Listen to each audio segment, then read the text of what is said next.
Chapter 5. Jovani had to get away from Hannah, but first, he had to make sure she was safe. He had to find someplace to bring her to revive her.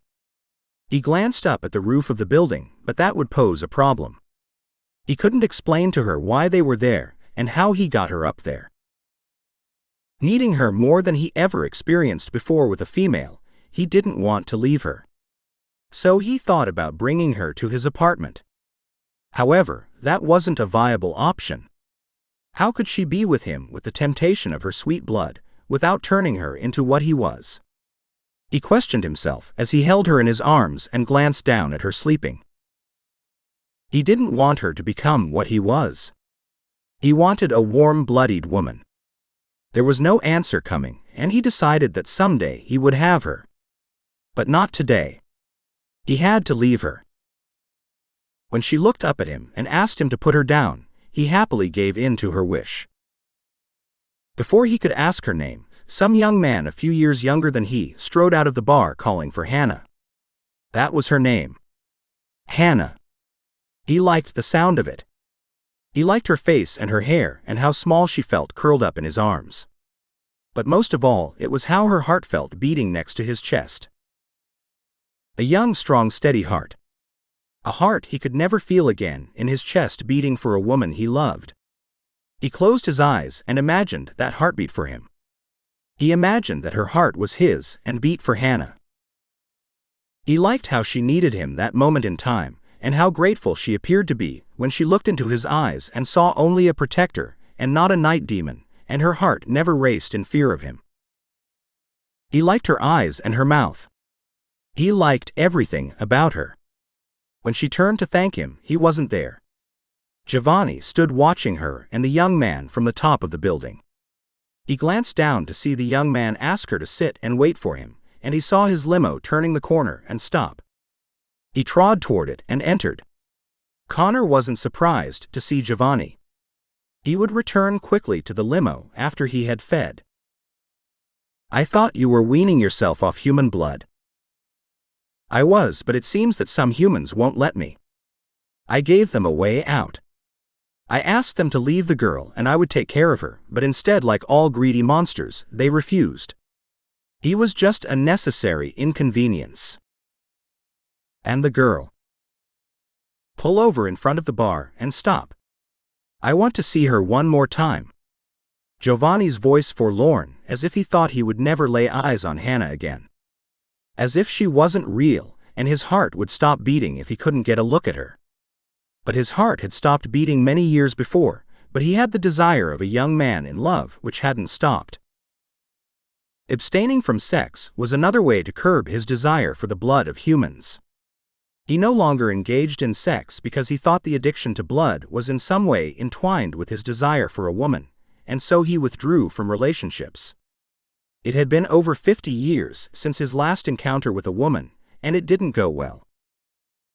Jovani thought he loved the woman and he would be with her through her lifespan, but during heated passion and with her permission, he began feeding on her blood, and when he opened his eyes, she lay under him naked, a shrunken skeleton of skin and bones.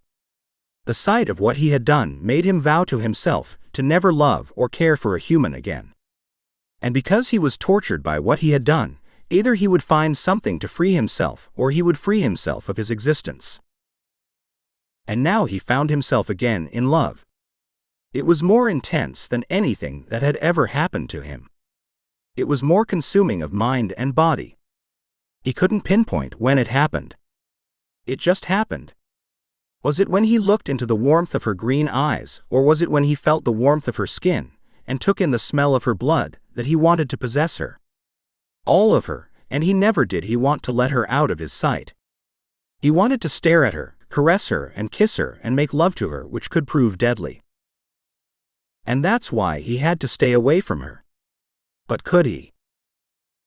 Where did that emotion come from? How can I not see her when I ache for her now, more than the desire to feed on blood? He questioned. The desire to hear and feel her heart against his empty, cold body, and to love to her and have her love him in return consumed his mind. In the past, when he turned a woman by tasting her blood during sexual intercourse, he thought that was love, where she would be devoted to him. But it's different now. He wanted to become Hannah's slave. He wanted to devote all of himself to her. Give her his kingdom. Or give up his kingdom of riches and vampires, if that was what she asked of him. Live the life of a devoted husband who works at night and sleeps during the day. He could do it. He could do it for Hannah. He could do it for love. Jovani sat in the car and watched at Hannah as she fiddled with her long strawberry blonde curls. She appeared to be a nervous sort. Maybe unhappy. He wanted to make her happy. What could he do to see a smile on her face, and created a yearning for him? It became clear to him that he had to have her at any cost.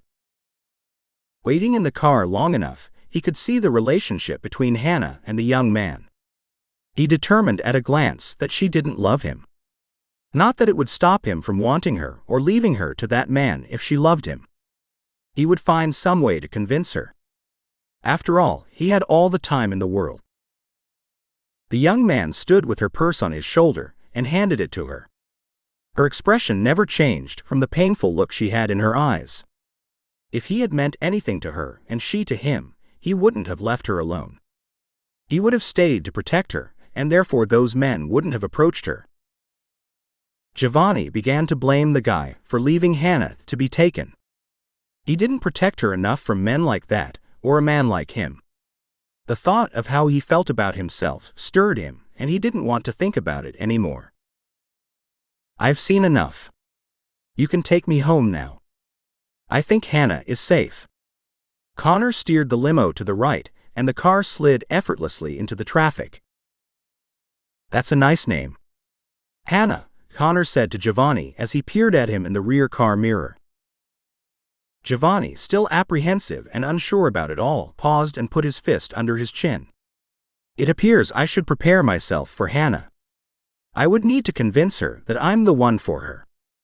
A smile crossed his face, and he sat back at ease watching the people walking around and window shopping. He spotted a man and a woman about Hannah's age looking into Tiffany's, and the woman pointing to a ring. Then she kissed him and jumped up and down. He wanted to see that joy and love from Hannah. He wanted that life that the young man and woman had. At that moment he forgot who he was and what he was. He forgot everything and everybody except Hannah. What made you change your mind, Mr. Nightingale? He didn't answer. I mean about our talk. Are you sure you're ready? What about Sasha? He hadn't thought about Sasha in years. She must have forgotten about him. When Jovani focused on the conversation, Connor was still asking questions. Don't you think you should wean yourself off human blood before you start a relationship with the girl? Her name is Hannah, Jovani said distractedly. Sorry, sir. But how do you know Hannah will like you? Do you plan to use your powers on her? I would never make her fall in love with me. I want her to love me in her own time. What if she doesn't? Jovani had no answer to that question, nor was he prepared to live without her. She had to fall in love him, and be willing to give up everything and everyone to be with him. His love was deep for Hannah, but was it, or would it be that way for her? Otherwise, what good was it to even be in love, he thought. Sir, you never answered my questions about Sasha. I didn't answer you, Connor, because I don't want to be reminded of that unfortunate time in my life. I can never free myself of that, and I'm happy as long as I don't think about her. Someday, I will have to face her, and I will have to tell her that she will have to find another master. She is free to do as she wishes. I can no longer reign over her and the others. Master, did you think about freeing Sasha now? I thought of that.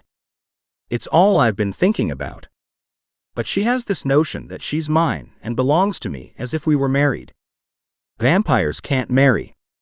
We take mates, but we can never marry each other.